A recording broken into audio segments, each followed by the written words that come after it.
Chapter 19. We have an Olympian Facetime chat. After we got over Arcee's godly meltdown on Ganymede's doorstep, we started preparing to leave.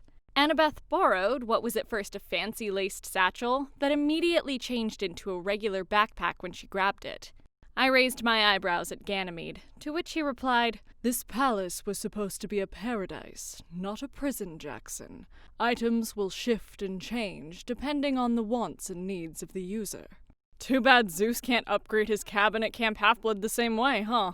I said, trying to take a humorous approach to what would probably be a very bad day, all things considered. Annabeth started going through the gleaming kitchen, grabbing any ambrosia and nectar she could find and shoving it in the bag. Ganymede left the room and quickly returned with the bag filled with my dad's trident, Zeus's lightning bolt, and Hades' helm of darkness. The room glowed a bit brighter while the bag emitted a strange buzzing sound that raised the hair on the back of my neck. I wondered silently whether all three of the godly items had ever been this close together in history. After grabbing our bags and a quick run back up to our bedroom to grab the rainbow fish scale that had fallen off of iJapan, Annabeth, Ganymede, and I left the mansion, with me trying to shake thoughts of a bacon and egg breakfast from my head. My stomach, which I was really focusing on trying not to focus on, was in knots thinking about the note from Aether and his mention of my father. I reached for Annabeth's hand as we walked through the bright mist, her fingers curling around mine.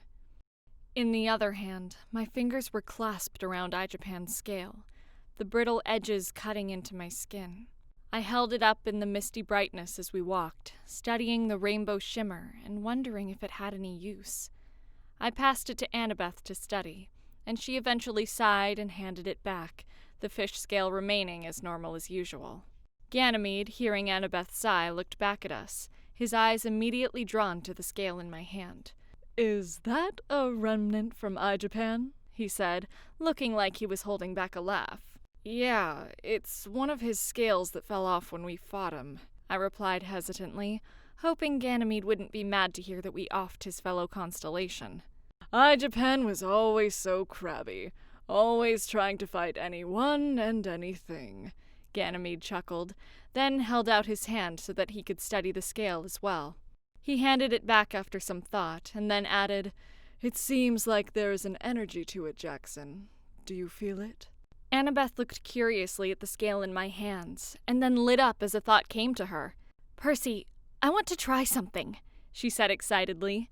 Our group stopped walking, all of us circling around the scale in my hands and staring intently at Annabeth, waiting for instruction. "iJapan was part fish, right?" Annabeth posed. "And the scale has a rainbow in it, too. It reminds me of when we used to use water from a rainbow to send iris messages." I looked at her, mouth open, wishing I could kiss her. "So, maybe I can use it to contact my dad," I said, putting the pieces together. Thank the gods for Annabeth and for iJapan's fish butt. "It is uniquely connected to the ocean," Ganymede said, pondering. "But you are the only one here capable of harnessing its energy, Jackson. Do you know how?" I gave him a steady look, the wheels turning in my head. "Yeah, I think I've got it, but you guys might want to back up in case anything goes wrong." Annabeth and Ganymede slowly backed up a few steps, watching me as I closed my eyes and focused on the scale in my hands. The mist started picking up around us, forming droplets that stung my skin, as if they disapproved of the energy burst I had brought forth. I felt a familiar tug in my gut as I thought of the ocean, the roaring tide, the salty air, the taste of the sea on my lips. The scale started to heat up in my hand, the smell of ocean air becoming clear and crisp as the mist spun around like a solar system, lighting up in rainbow hues as the droplets reflected off the scale. We all gasped as the scale grew white-hot and my father's unmistakable green eyes appeared in the filmy rainbow mist. "Perseus!" Poseidon exclaimed, my heart sinking as I saw the lines of worry around his eyes. "I do not have much energy left, so we will need to be quick. I have been channeling the ocean in hopes that I could contact you through the scale I could feel in your possession." "We're coming to get you, Dad, I promise," I replied, Annabeth nodding furiously alongside me. Ganymede remained standing from a distance. I do not think it wise for you to meet Aether in battle head-on, Perseus.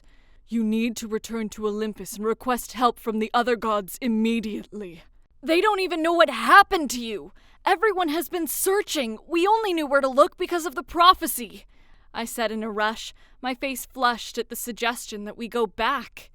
Aether must be the one clouding us then.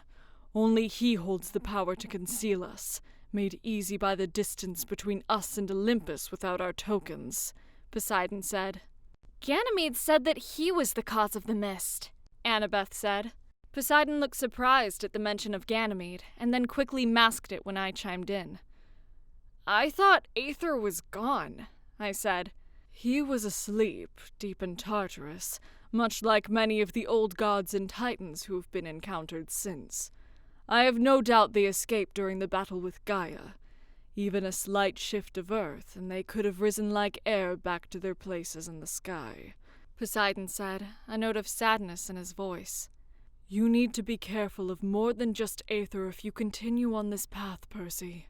Who else is responsible for this? How many gods are we up against? I asked urgently, as the mist began to fade away, taking my father's face with it. I put my trust in you three, my father said, his voice fading away at the end as if we were losing a bad cell signal. The scale in my hand started crumbling, turning into fine beach sand and drifting away in the wind, my mind racing with it as the mist continued to part, allowing us to see ahead clearly for the first time since we had arrived. A tall, shining palace stood before us, with a winding path leading up what seemed like the largest mountain to the front doors. Glittering in the stars above us, the palace seemed to hover over us menacingly, to which Ganymede said with a heavy sigh, We're almost there.